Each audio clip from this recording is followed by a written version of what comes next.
Thank you. Cool, Appreciate thanks. it. All right. Bye. Take care. Bye. Well, I'll tell you what.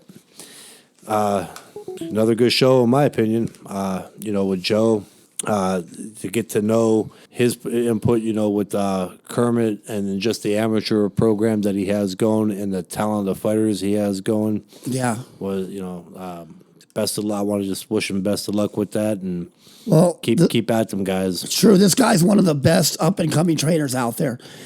Very humble. He don't put his kids at any unnecessary risk, but he's not afraid to push the envelope either. Which is something. I like what he said the most was, and he's open minded about it. Hey, sometimes you got to take the ego and put it to the side. Mm-hmm. He said that he's up for learning.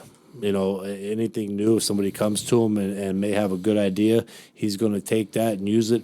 So, and that goes to show that right there is the first sign, in my opinion, the very first sign of a really good trainer who's going to be a great trainer, who's open-minded to learning. I want you to do me a favor. When you get home tonight, I want you to watch this kid. I'll send you videos of him. Yeah, send me the link. Yeah, Xander Ramirez, this kid is amazing. I mean, I just don't say this about any amateur, but he reminds me of a lot of you. Yeah. Tall, lanky, big feet, and you're like, okay. And then he hits these guys and they just go away, and he's only 15 years old. Yeah, well, the kid's got a bright future. It'd be interesting to keep an eye on it. And then he has David. He has a young kid, David. I don't remember his last name time. I watched him. He made a pro, like a 5-year pro, just quit. Like, I'm done. Get with a body shot. But the thing that I was saying, like what I was explaining to Joe is, just got to be careful at that point. I'm not telling Joe anything that he don't know. Oh yeah. Okay, but there is like a fine line. Yeah, you're in a unfortunate but not unfortunate situation. You got a kid that good, and sometimes the only people in there to put him against is adults and probably some pros. He's working with Kermit. Exactly, but at the same time, an adult, and anything can happen. Oh, yeah. When you got a trained fighter who's that mature compared to a kid. Well, but obviously Joe knows what he's doing. I'm sure he's putting them in there at the right pace with the right people, and obviously is showing. Look at the kids resume. Yeah, but I akin having a great young fighter like that to having a prize racehorse. You know what I mean? Yeah. You push them too fast, you push them too hard. What happens to a racehorse? They burn out. They lose. Hoof. Or when they finally taste that defeat, they never come back again the same way. And that's that fine line of not pushing the kid over the edge. Yeah, no, you're right. And I think Joe's got a good handle on it. I don't think that's going to be a case. Well, like I said, it's the proof is right there. Though you see how good the kid's doing in the amateurs and in the tournaments, and obviously he's doing good in the sparring with these guys because Joe, from what we hear. If things weren't going that well with these sparring partners, I'm sure he wouldn't. So, again, that's a good situation too. When you have a kid that young and they're whooping on everybody, that's not a bad thing to bitch about either. No, it's not. But like I said, it's like you just gotta be careful because you're gonna start going out west where the competition gets better. Yeah, and then that's when you really start seeing how good your fighter really is. When you're hitting Texas, California, New Mexico, hell, even Kansas. You know what I mean? Yep. You're getting these guys out here now. And before the East Coast. Kansas always had a lot of good amateur fighters. Kansas they used to get a lot of the guys from Mexico to come up. Do you remember? Mm-hmm. And those kids could just fight. Don't that ringside tournament's out of there too? In Lenexa. Over in Lenexa, Kansas. Okay, yeah. I won that like 2 times. Yeah, I was kind of almost up out of the I think I had 1 year left in amateurs, open division before I turned pro. That may even. What year did a ringside tournament come in? I don't know. 94 maybe. Oh, that was that long ago? Yeah, 94. First time I heard of it. Oh. But I used to like going to it because I'd get the best equipment. They give you that bag and they have headgear and gloves that you got to keep. They gave you a belt. A belt if you won. All the national tournaments I won, they never gave you a belt. No, they give you a trophy or a medal. Yeah, and then it became rinky-dinky trophies and medals too. Or a certificate of achievement. Yeah. I'll just toss in the trash on the way out. And then, also about the show today, I'd like to thank Shannon Torres for coming on. Oh, yeah. Another good interview, and I like what she's doing with the, she's the VP of the WBC Cares and the organizations that she's reaching out to. is really cool, I think. You know, that's what I like about this show. It don't always have to be about boxing. We can hit the things that really matter most in life, which are people, you know. That's the main thing out there is people. That's what matters most at the end of the day. I want to give a shout out to Marcia Cornejo for giving us something nice to look at and give her that shout out. And also Joe Pastore. Well, I already mentioned Marcia. I know, but I want to mention her too, Kelly. I was the first one to do it, though. Yeah, but she'll remember it last. Thanks, Marcia. That's okay. That's okay. I'm just going to sit here and sulk. The Punchline. Put you in the ring. Well, James, here today on the Punchline with Kelly Pavlik and James Dominguez. Exciting. We've got a very cool guest, like always, on our shows. We got the VP of WBC Cares, Shannon Torres. And I think it's going to be great to ask her what's going on with what she's doing in that, and as far as some boxing questions, because she's a heck of a fighter. Yeah, I mean, Shannon Torres Gilman is one of my favorite people. Someone I like to sit around and just talk boxing with, even on the side, you know. She has interesting stories. She's been with different fighters. And I'm excited to interview her as something different that the show needs. Well, that's what we're going to get ready to do right now. We're going to go to the lines with Shannon Torres. What's her name? What? Hello? It's not ringing. Oh, can't hear. Can't hear it. Hold on. You can't, I can't hear hold it. on. I can hear. Can you hear us? Can you hear us talking? I can't. I just can't hear the phone. I can't hear her. All right. You want to call back? I can't hear it on my earphones. No, I can't hear it on my earphones either. I can hear it in my earphones, so I heard her talking, but she didn't. He has to dial it again, probably. No. Or maybe it came unplugged up here. It just wasn't loud enough. Yes, I can't hear it either. Yeah. Do you hear this dialing? Tell me if you hear dialing at all. Okay. Yeah. Hello? Can you hear us? Everybody can hear now? Yeah, We can. Can you hear us? I can hear you guys. All right. I think we're functioning. All right. We got a new producer right now, so We're blaming him. Hi, I'm Caleb. You're blaming him? Yes. That's always good. See? Someone to blame. Yeah. Caleb. The whipping boy. Yeah, Caleb. We're all blaming you. I'm jumping on board. I'm a follower, not a leader, so Well, we're- definitely jumping on board with that. You are a leader. Usually what we're going to do is probably stone him after the show. Oh.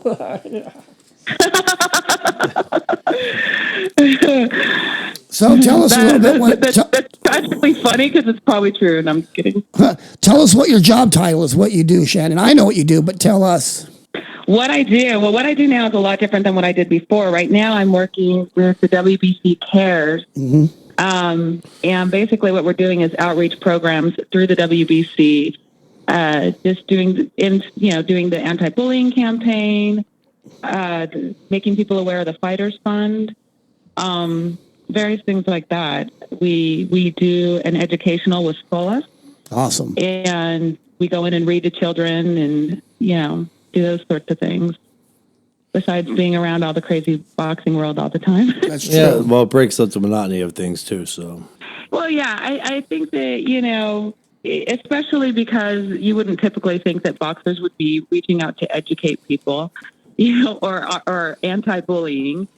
So I think that it's kind of a necessary thing because I think that fighters get kind of the wrong reputation, Yeah. right off the bat. I don't know how many times people are like, "Oh, you box," and then they're like, "I bet you want to hit me," Oh, yeah, you get that all the time. And, Opposite. and that goes good hand in hand with, boxing and anti-bullying. Boxing, people, like you're saying, some may assume, like, outside the ring, they're ready to go beat somebody up, as where, they train to do that as a sport, not as in bullying. Well, the thing is if you listen and learn in the world of boxing, or you grew up in the world of boxing, you know that many times the greatest fighters that we see came to a boxing gym because they were bullied or because they were somehow cast out of society. They were looking for something.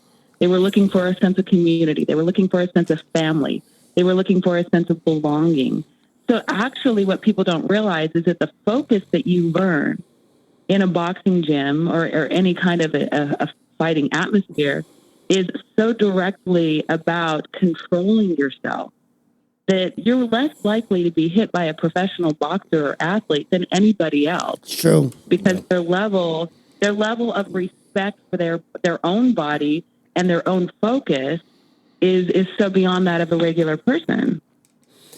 So Shannon, tell me about your boxing career. My boxing career, or how I got in the boxing world. Yeah. They're two different. I grew up in a boxing family. My grandfather was a national champion. He ended up boxing for the Army. And so I kind of grew up in the boxing world. We had a ring in our basement. It was quite the scene. And then I got into boxing for myself at a later time in my life. Again, I kind of revisited it after growing up in it. And I started sparring and doing real contact boxing. When I started sparring, I had gone to school for sports medicine. Okay. And that's actually how I had gotten introduced to the world of Kelly, was through Sergio Martinez. And I started working as a physical therapy aide in training under a doctor in Malibu and started working on professional athletes. Okay. Once I started working on professional athletes, the boxing I was just doing as my thing on the side. I just started helping out boxers who would be injured, and I'd be like, oh, I can fix that. So it kind of progressed in being put on teams, which was at that time very rare because most people don't realize that women aren't allowed into training camps. Yeah. So, you know what I mean? It's kind of a misconception that they're like these party centrals when they're really not. So I got in the world of physical therapy and rehab, working with Victor Ortiz and working at Knuckleheads and Sergio Martinez. Okay. And I just kind of stayed in that world. I still, to this day, only spar with Crystal, or I work out with Mia, and then Mia is finally retired. Mia, we yeah. hope, we think. Yeah. Mia St. John. Yeah, I love Mia. Never ending. I absolutely love her because I think as a female, we all wish we were as badass as her. I mean, she just keeps going, Crystal's pretty close, though. Yeah. Crystal, I'll tell you what, Crystal hits like a train wreck, and that's actually how I got my Instagram name. Was Crystal and I were sparring in a training camp, and I'm sure, Kelly, your last week of training camp, you're like, last 2 weeks you're hungry, you're grumpy, Yeah, definitely. Right? So we were actually in Oxnard at KO. Okay. And we were sparring, and we were really, really hungry, and we got I got mad because she thought I cheap shotted her and I thought she shotted me, and we just went at it. And I went to touch gloves with her at the end, and she thought I was throwing another punch, and she hit me in my mask and knocked me out on my feet. Wow. Wow. Yeah, you're right, but I got grumpy mainly like I want to say the day of the weigh-in, day before the weigh-in, when the time got close to having to cut that weight. And then the day of the fight, I was very grumpy too, though, because I think it was more the anticipation and anxiety than anything else. But, yeah. It was always the week of. I got better at weigh-in, but because I knew I was eating a little bit later. Yeah. It's a funny thing when somebody messes with your food intake. Food intake and water intake, and your brain gets a little fuzzy. Yeah, then you got to go. You don't even realize you are grumpy. Yeah. Yeah, then you got to go work out, and you got nothing in you, and you still have to go run on a treadmill, get in a hot sauna, and all that fun stuff. So I got a question, Shannon. Oh, I'm sorry. Go ahead. Go for it. Oh, no, I was going to ask you, how many hours a week do you put in with this WBC Cares and the different charitable things that you guys do? Right now with WBC Cares, I've been working with the Nevada Boxing Hall of Fame, too. So Michelle and I actually are working right now on a tournament for the WBC Amateurs, which they just started. Okay. They had the first one in Los Angeles. So we just got our sanctioning last week. So we're every day at it. I've been talking to the superintendent of schools here in Nevada. It depends on which program I'm working on. Yeah. I'm currently working on us being introduced to 3,000 members of the district here. So, it's kind of a nonstop thing. It's definitely become my new passion for sure. I would like to learn, kind of come up with new ideas for the Fighter Fund. Yeah. Because I think that's one of the things that is just so dramatically needed. People think that every boxer retires and that he has millions of dollars and he's got like dripping in gold. Yeah. And they don't realize that these people have battered and beaten themselves for your entertainment and quite often walk away and they're broke. Yep. Yeah. I agree. And it is for everybody else's So- entertainment. I think, fans forget that too. They expect. I think, the fans think that they're educated in the sport, and it becomes this thing of where, like, I've never understood how they'll jump on the bandwagon of Kelly's great, he's awesome, he's whatever, and then you have one loss, and they're like, he sucked. He Exactly. gave up. He did, you know what I mean? Like, Oh, I get that all the time. I mean, mine is, I retired and it's like, you retired too early. And again, like I said before, I think that's more because people just remember from 2007 when I won the world title and don't know that I turned pro back in 2000 and that I fought at 9 years old. My goal in that sport was to win a world championship, make the money, and defend it and be great at what I did. And to me, I retired at 40-2 with 2 losses to all-time greats, Hall of Famers. And I got out. When you sign that contract, you don't. When everybody goes, he retired too soon, and he's retired because of this. They all make the accusations. And the thing is, when you sign a contract, you're not signing a contract to say, yeah, I'm going to fight for my fans till I can't read no more, I can't talk no more, people are wiping my butt. there you go. That's not the case. Of course, you want to go out and give your fans and be exciting for them because they are the ones in the stands and they're paying for the pay-per-view and support you. But there comes a fine line between your health, your family, and their entertainment, And the thing is when you're working in a camp and you're part of the medical team of that camp, you're part of taping somebody's ankle when they roll it or taping their hand together broken so they can fight with a broken hand. People don't understand that. They don't get that there's a level of pain and discomfort in the training alone that creates what you're seeing just for that one section of that fight. Yeah, they don't give any credit to what it takes to get into that ring. And you know what? That's another very good point that you made right there. One thing that I tell a lot of people is that they don't understand. People see the glamorous part of boxing or MMA. And that's the fights. Oh, of course. Like a lot of times, people watch a Toro Gotti fight or a brutal fight, and they say, "Man, that's the third fight in a row that a Toro's been in a all-out war. He's going to be punchy." The big factor is in boxing where people get the brain damage, like you're saying, the broken hands, the elbows, shoulders. That comes in from the day in, day out of spar. You spar 3 times, 4 times a week in a 2-month training camp, and you spar 4, 6, 8, 10, 12 rounds. Like back in the day, they used to say the gym wars in Philadelphia and in the Kronk Gym and places like that. That's where the fighters get that dementia, and that's where they get the brutal part of the fights. It's that 3-4 days a week of maybe 30 rounds in a week, 35, 40 rounds in a week of getting hit, and that's where the problem comes in. That's where the damage. Absolutely, yeah. But nobody sees that, so they don't tend to believe anything that goes on behind what they're seeing in that little ring. And I mean, let's be honest, most people that are they're couch heroes. Yeah, they sit around. They're like armchair boxers. my favorite thing to tell people is like the minute they start on one of the people I've worked with, like right now it's popular to bag on Victor Ortiz. That's like I think that's like the most popular thing right now. Yeah. And people know because I was in that camp before.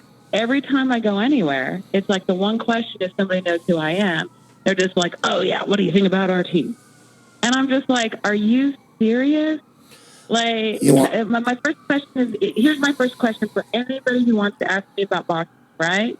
Because I don't profess to be an expert. I only know what I've experienced by real life. I say, so how many times have you been hit in the face? Yeah. Right? I would say like let's be honest. Today or the past month. Yeah. How many times have you gotten in a ring and been hit in the face? Because then I want to talk to you because you just might know what it's like because everything gets real when you get hit in the face.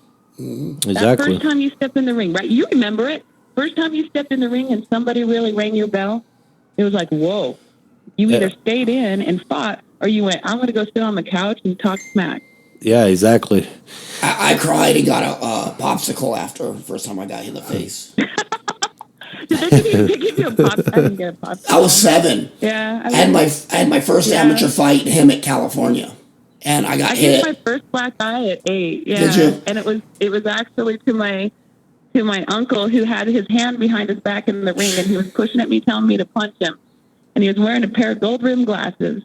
Wow. And I turned around to swing, and I swung so wild I hit the glass, hit his eye, and his eye just went poof. Wow. And I remember thinking, today's the day I'm going to die. I was terrified. I remember when I was 7, I was fighting a kid named Daniel Peralta, and he hit me. My nose started bleeding. Well, when they did, the referee just when I got hit, my nose bleeding, I peed my pants. I peed my trunks. You know what I mean? I'm about 7 years old. Referee looks. He stops the fight. Next thing you know, we both have ice cream cones. I don't think that's because of the punch. You still do that. That was the first time I ever really got hit. You know what I mean? Yeah. This one, I'm kind of like, this story sounds a little fishy to me, but I mean, hey. I'll tell you what, though. You pee your pants, get a popsicle in the ring. I don't know how this all. Well, I'll tell you what, though. They were the good kind with like the cone, and then the juice would drip down in the little cardboard. You could drink it afterward. Oh, almost kind of like the push-up. Yeah. Healthy here. See, mine was kind of different. When I fought, I ain't gonna lie, I was 8 years old. I went in. My parents did not want me boxing at all, so I was there like maybe a month, okay, and they were just hoping I got tired of it. So I went, and the first time I sparred, I got my ass whipped. I had bloody nose, everything else, and my parents were happy. I mean, they were like, yes, he's not going to want to go back. He's done.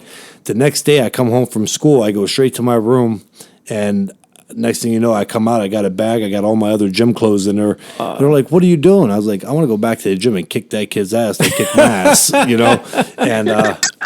so I went straight back to it and started fighting. I didn't like it, though. I mean, I don't care what anybody says. Boxers or all fighters, contact fighters, are kind of a different breed. I mean, nobody likes getting hit, but for some reason, you go back, and it's more of a competitive thing, but you kind of feed off that. I don't think for me it was ever like now, I felt boxing like about a year and a half ago completely. And I went down to Oxnard after I did my kids event there and went into Garcia's over to Danny's. Oh, yeah. And was hitting mitts again. And the first thing after hitting mitts, I was like, I got to get back in and spar.